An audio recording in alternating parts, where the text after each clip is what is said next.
देख रहा था। केविन एक बहुत अच्छा पेंटर था, लेकिन जब उसके पास कोई काम नहीं होता था तो वो गंदी फिल्में देखकर ही अपना समय निकालता था।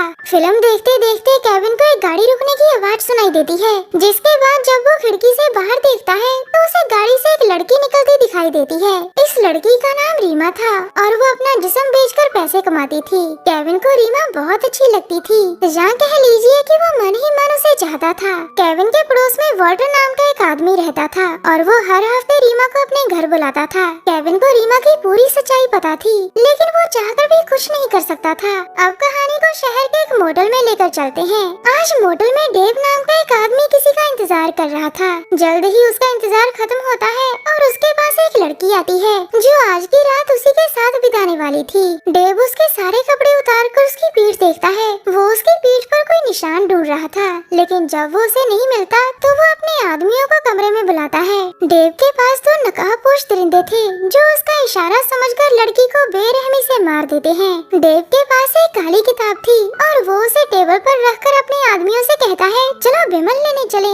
डेव के कमरे के बाहर वांडा नाम की एक औरत थी और वो कई दिनों से उस पर नजर रख रही थी। डेव के जाने के बाद वो जल्दी जल्दी अपनी सहेली सूफी से संपर्क करती है और फिर डेव के कमरे में आकर वो सूफी से कहती है, काली किताब मेरे सामने ही पड़ी है, अब डेव दुनिया पर कभी भी राज नहीं कर सकेगा। इसके बाद वो और सूफी किताब चुराकर भाग जाती है और डेव उन्हें भागते हुए देख लेता है। अगले दिन केविन फोन कर रीमा को अपने घर बुलाता है। केविन ने रीमा का नंबर वॉल्टर से लिया था और रीमा केविन को नया ग्राहक समझकर उसके पास आ गई थी। घर में आते ही वो सबसे पहले उससे पैसे लेती है और फिर वो कहती है, अब तुम मेरे साथ जो चाहे कर सकते हो। उसकी बात सुनकर केविन कहता है, मैंने तुम्हें यहाँ इसलिए बुलाया है क्योंकि मैं तुम्हारी बिना कपड़ों की पेंटिंग बनाना चाहता हूँ। केविन की बात सुनकर रीमा बहुत हैरान होती है और उसके हाँ बोलते ही केविन उसकी पेंटिंग बनाने लग जाता है। इसी बीच उसे रीमा की पीठ पर एक अजीब सा निशान दिखता है और उसके पूछने पर रीमा उसे बताती है कि ये निशान मेरे जन्म से है। पेंटिंग बनाते बनाते अचानक उनके कानों में तेज गानों की आवाज पड़ती है,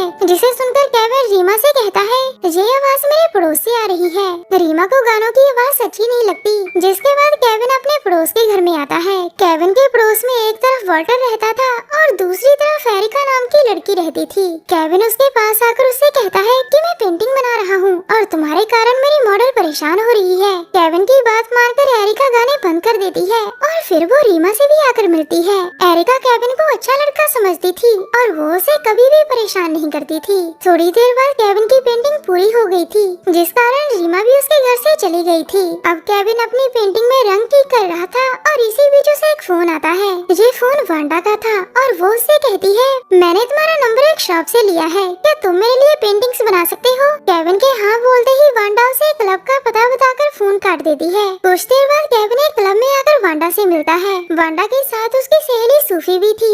वांडा केविन के सामने दो किताबें रखकर कहती है, एक किताब असली है और एक किताब बिल्कुल खाली है। मैं चाहती हूँ कि तुम खाली किताब को इस तरह पेंट करो कि वो बिल्कुल असली जैसी लगे। केविन पूछता है कि इस असली किताब के अंदर क्या लिखा है। वांडा उसे बताती है कि इस किताब के अंदर कथूलो के बारे में लिखा है। ये सुनकर केविन उससे कथूलो के बारे में पूछता है, लेकिन इस बार वांडा उसे कुछ नहीं बताती। वो उससे सिर्फ इतना कहती है कि ये काम उसे इंसानियत के नाते करना होगा और वो भी जल्दी से जल्दी। घर आकर केविन अपने काम में जुट जाता है। वो पहले असली किताब से पेंटिंग देखता था और फिर वैसी ही पेंटिंग खाली किताब में बना देता था। केविन ये काम सिर्फ और सिर्फ इंसानियत के नाते कर रहा था, क्योंकि उसे वांडा की बातों पर यकीन हो चुका था। केविन दिन रात लगातार काम करता है और काफी मेहनत के बाद वो अपना काम पूरा कर देता है।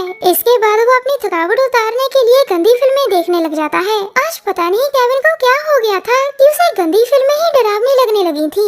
ये सब देखकर पहले तो वो बहुत हैरान होता है, लेकिन फिर वो जल्द ही समझ जाता है कि ये सब उसका वहम है। अगले दिन सूफी और वांडा उसके घर आकर उसका काम देखने लगती है। इसी बीच सूफी की नजर रीमा की पेंटिंग पर पड़ती है और वो उसकी पीठ पर निशान देखकर केविन से उसके बारे में पूछती है। केविन उन्हें बताता है कि ये पेंटिंग मेरी दोस्त की है और शायद वो इस समय क्लब में हो सकती है। केविन का अंदाजा बिल्कुल सही था। रीमा इस समय क्लब में नाच रही थी और उसके सामने बैठा डेव उसका नाच देख रहा था। डेव कई दिनों से एक खास लड़की को ढूंढ रहा था जो अपना जिस्म बेचती हो और जिसकी पीठ पर एक खास निशान बना हो। रीमा के ही ग्राहक ने डेव को बताया था कि उसकी पीठ पर निशान है। थोड़ी देर बाद डेव के बहुत सारे आदमी रीमा की तरफ बढ़ने लगते हैं, लेकिन तभी वांडा रीमा तक पहुंच जाती है। वो डेव को धमकाने की कोशिश करती है, मगर डेव उसकी धमकी का मजाक उड़ाता है और उसके आदमी उन दोनों को बंदी डायरी बना लेते हैं। वांडा के पास दोनों किताबें भी थी और वो दोनों भी डेव के हाथ लग गई थी। दूसरी तरफ केविन लगातार रीमा को फोन करने की कोशिश कर रहा था,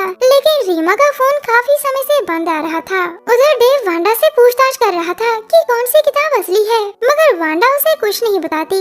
इसके बाद वो रीमा की नजरों के सामने ही वांडा की जुबान काट देता है, जिसके बाद दर्द से तड़पती हुई वांडा उसे इशारा कर असली किताब के बारे में बता देती है। अब डेव अपने आदमियों से एक दरवाजा बनाने को कहता है और उसकी बात मानकर एक आदमी दीवार पर दरवाजा बना देता है। इसके बाद डेव किताब से कोई मंत्र पढ़ने लगता है और फिर देखते ही देखते दीवार पर बना दरवाजा अपने आप खुल जाता है। अब दरवाजे से कोई अजीब सा जीव निकलकर सीधा रीमा की तरफ जाने लगता है और फिर वो उसके पूरे शरीर को जकड़ लेता है। अगले दिन केविन का फोन रीमा की नींद तोड़ता है। रीमा इस समय अपने घर में थी और केविन ने उसका हालचाल पूछने के लिए उसे फोन किया था। रीमा उससे कहती है कि मेरी तबीयत ठीक नहीं, मैं तुम्हें बाद में फोन करूंगी। इतना कहकर वो केविन का फोन काट कर नहाने लग जाती है। थोड़ी देर बाद रीमा तैयार होकर अपने काम पर लग गई थी। आज वो पूरी तरह से बदली हुई लग रही थी और देखते ही देखते वो कई लोगों को मार देती है।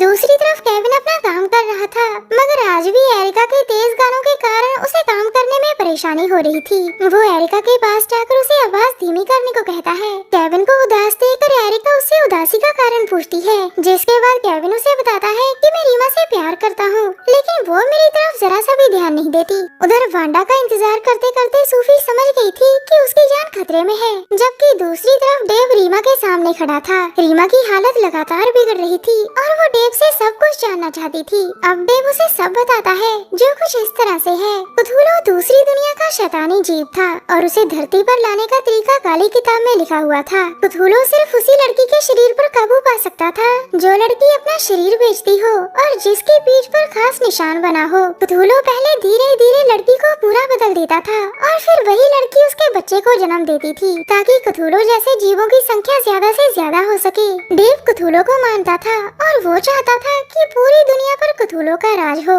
वांडा और सूफी प्राचीन किताबों की स्टडी करती थी। उन्हें जब क्थूलो के बारे में पता चलता है तो वो उसे रोकने का फैसला करती है। डेव के मुंह से सारी सच्चाई जानकर रीमा की रूह कांप गई थी। उधर सूफी शहर के पुराने थिएटर तक पहुंच गई थी, जो अब डेव का अड्डा बना हुआ था। वो जल्दी जल्दी अंदर आकर दोनों किताबें चुराकर वहाँ से भाग जाती है। उधर एरिका अभी भी केविन की उदासी दूर करने की कोशिश कर रही थी। वो उसकी उदासी दूर करने के लिए उसे एक म्यूजिक डीवीडी देती है, जिसे केविन अपनी जेब में डाल लेता है। अचानक उसी समय उनके पास सूफी पहुंच जाती है। वो केविन को दो दो किताबें दिखाकर पूछती है कि इसमें से असली कौन सी है, और तभी वहाँ डेव के नकाबपोश भी पहुंच जाते हैं। अब एक नकाबपोश ने सूफी को दबोच लिया था, जबकि दूसरा केविन की तरफ बढ़ रहा था।